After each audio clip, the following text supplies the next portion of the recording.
Hello, and welcome to this training on AI prompting for content creation in investment management and finance. In this first session, we'll look at the foundations of effective prompting. Specifically, we'll focus on what we call the 4 pillars of effective prompting. These key principles are essential if you want to transform AI from a general-purpose assistant into a tool that can deliver clear, accurate, and professional insights for the financial world. Think of this video as laying the groundwork. In the sessions that follow, we'll explore examples, case studies, and even some mistakes to avoid. But everything starts here, with the 4 pillars. Prompting is not just typing something into a box. In finance, where precision is critical, the difference between a vague prompt and a structured one can mean the difference between a generic draft and a professional-grade report. If you simply ask an AI to write about Q3 markets, it will give you broad, surface-level text. It might sound fluent, but it won't be tailored to your audience, it won't emphasize the right risks, and it may even include errors. By contrast, if you apply the 4 pillars, you can transform the same request into a structured, focused analysis that is fit for a client presentation, an investor update, or an internal market review. The first pillar is context. Context is the background you provide to the model. Without it, the AI is guessing about your priorities, your audience, and the environment. With it, the AI is anchored. For example, instead of asking, "What sectors should I look at?" you might say, "Considering the recent Fed rate cuts and continued volatility in oil markets, identify which S&P 500 sectors are most likely to outperform over the next 6 months." By adding context, in this case, monetary policy and commodity volatility, you help the AI zero in on the relevant drivers. Another example, rather than just saying, "Analyze inflation," you can say, "Given US inflation above 3% and falling interest rates, analyze how this environment impacts high-dividend stocks in the S&P 500. In both cases, context ensures the analysis is not abstract, but grounded in the current market environment. The second pillar is role. When you assign a role, you tell the AI who to be. This small detail dramatically changes the style, depth, and perspective of the answer. Let's compare, without a role. Write a summary of Company XS Investor Day. With a role, act as a financial journalist. Write a summary of Company XS Investor Day, highlighting the 3 most important announcements and provide references. The second feels like something you could publish: sharper tone, professional language, clear framing. Now, notice how different roles create different perspectives on the same topic. For example, an equity analyst focuses on valuation drivers, margins, revenue lines, and competitive positioning, while a portfolio manager looks at sector weightings, portfolio risks, and asset allocation implications, and a compliance officer flags disclosure language, regulatory risks, and compliance alignment. Here's an important point. Assigning a role does not change the sources the AI checks. The model isn't suddenly pulling new data because you asked it to act as an analyst. It's still using the same underlying information. What changes is how the AI frames, prioritizes, and presents that information. An equity analyst role will emphasize financial metrics. A journalist role will highlight headlines and reactions. A compliance officer role will zero in on risk language. So, by setting the role, you shape the lens through which the AI interprets and presents the data. The third pillar is clarity. Clarity is about the words you choose and the way you phrase your request. The AI follows your instructions literally. If you're vague, you'll get vague answers. If you're specific, you'll get targeted insights.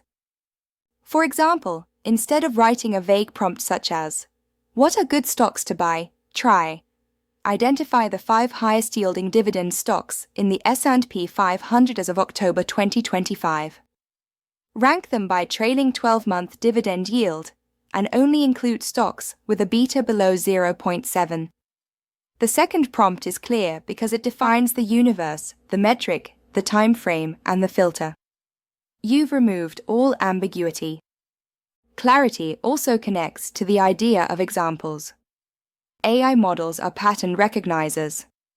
If you provide a sample paragraph in the tone you want, for instance, a professional but conversational market review, the model will mimic that style in its draft.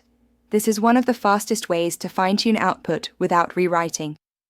So clarity is about the quality of your instructions, precise, unambiguous, and, where useful, reinforced with examples. The fourth pillar is constraints and outcomes. Where clarity sharpens your wording, constraints and outcomes go one step further. They set boundaries and define the product you want back. Constraints narrow the scope, focus only on a region, such as North American private equity deals. Limit the period, such as last quarter.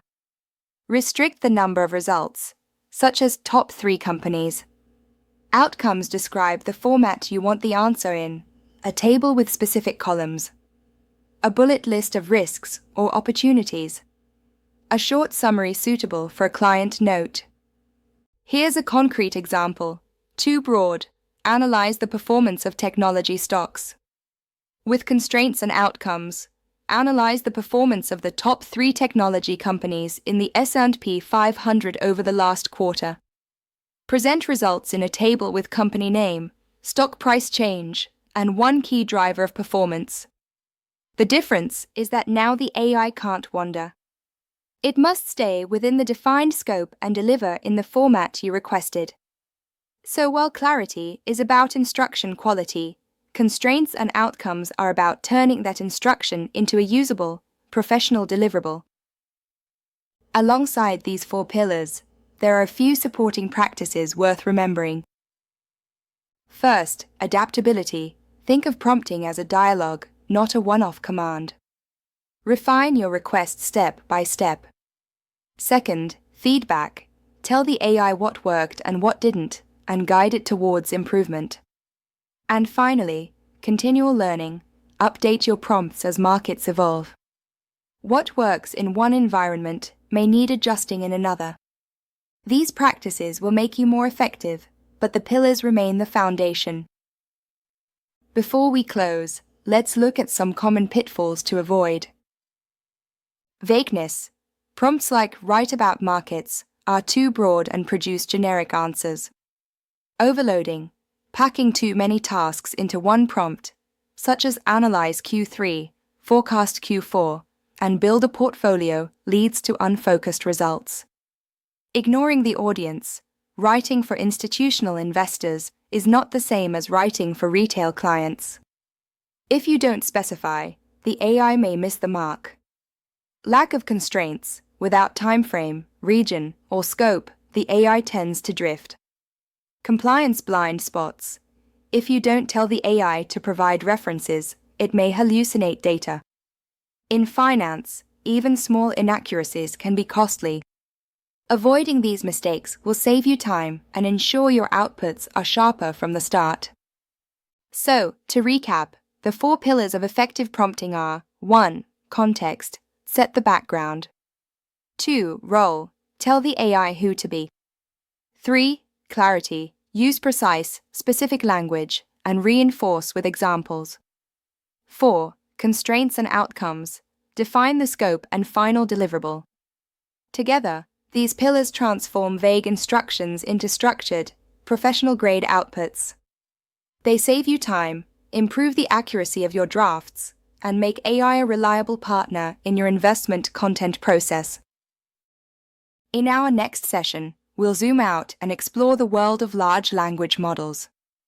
We'll look at the general models many of you already know, like ChatGPT and Claude, and then at finance-specific platforms such as Fiscal.ai or Caveout.